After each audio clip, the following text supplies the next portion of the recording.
जय झूलेलाल। सतनाम साखी सिंधी समाचार राजस्थान में तव्हां सभिनि जो स्वागत आहे। अॼु असां ॻाल्हि कंदासीं कहिड़े गंभीर विषय ते। उहो विषय आहे धर्मांतरण जो, कि आख़िर असांजे समाज जे अंदरि कुझु भाउर ऐं भेनरूं धर्मांतरण ते लही आया आहिनि ऐं कनि बि पिया। आख़िर हिन जे पुठियां वजह छा आहे, कारण छा आहे?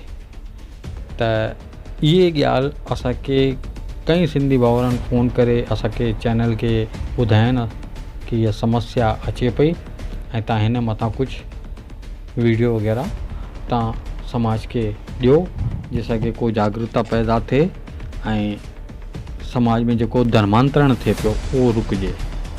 त दोस्तो, सभिनि खां पहिरीं त मां तव्हांखे इहो ॿुधाइण थो चाहियां कि धर्मांतरण जो कारण छा आहे। छा कारण आहे जो माण्हू धर्मांतरण था कनि? हिन पुठियां मां तव्हांखे विस्तार सां थो ॿुधायां कि हिन पुठियां छा कारण आहे। दोस्तो, धर्मांतरण जे पुठियां जेको सभिनि खां वॾो कारण साम्हूं आयो आहे असांजी खोजबीन सां, उहो आहे विश्वास। इंसान जे अंदरि विश्वास जी ॾाढी वॾी कमी थी रही आहे। हुनखे पंहिंजे देवी देवता जे मथां बिल्कुलु ई विश्वास कान्हे।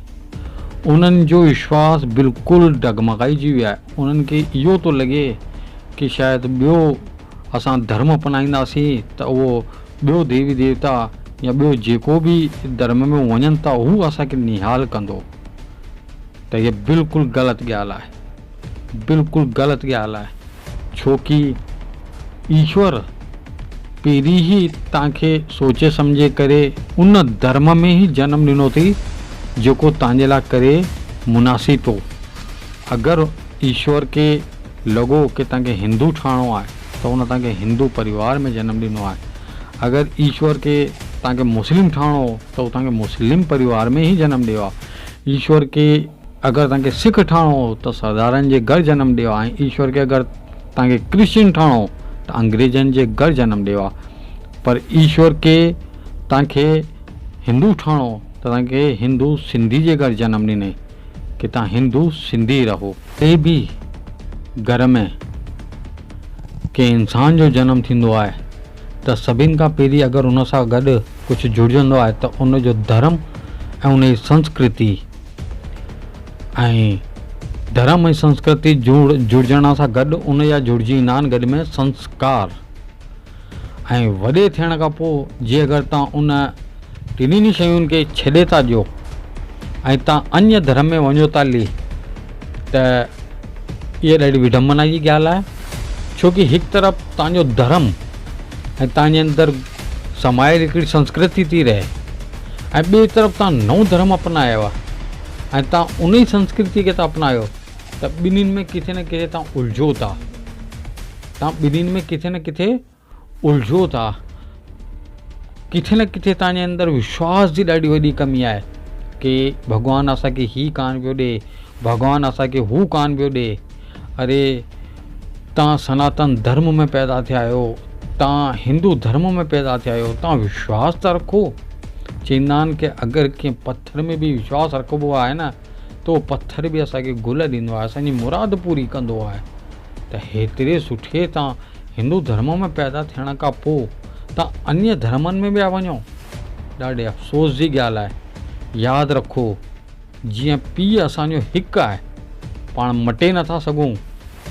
मटंदासीं त ॿियो पीउ पाण खे थोरो सुठो लॻी थो सघे, पाण खां लुभावनो लॻी थो सघे, पर असली पीउ त कान्हे न। ज़िंदगी भर हीअ ॻाल्हि त पाण खे बि अंदरि ई अंदरि खाईंदी कि असांजो असली पीउ कान्हे।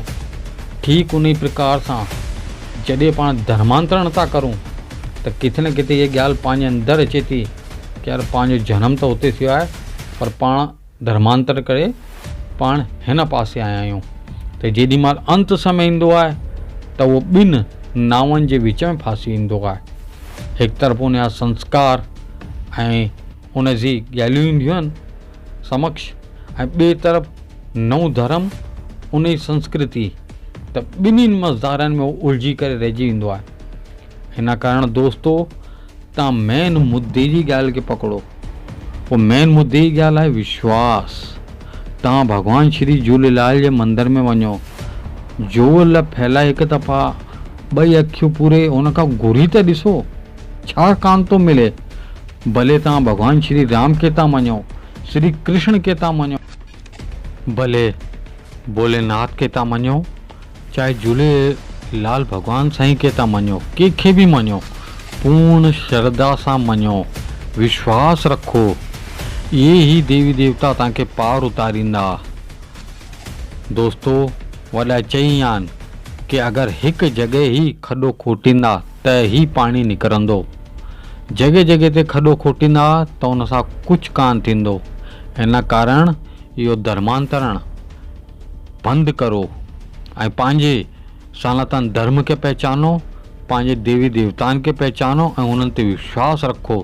तव्हांजी हर मुराद पूरी ईंदी, हर मुराद तव्हांजी पूरी थींदी। जय श्री झूलेलाल। सतनाम साखी।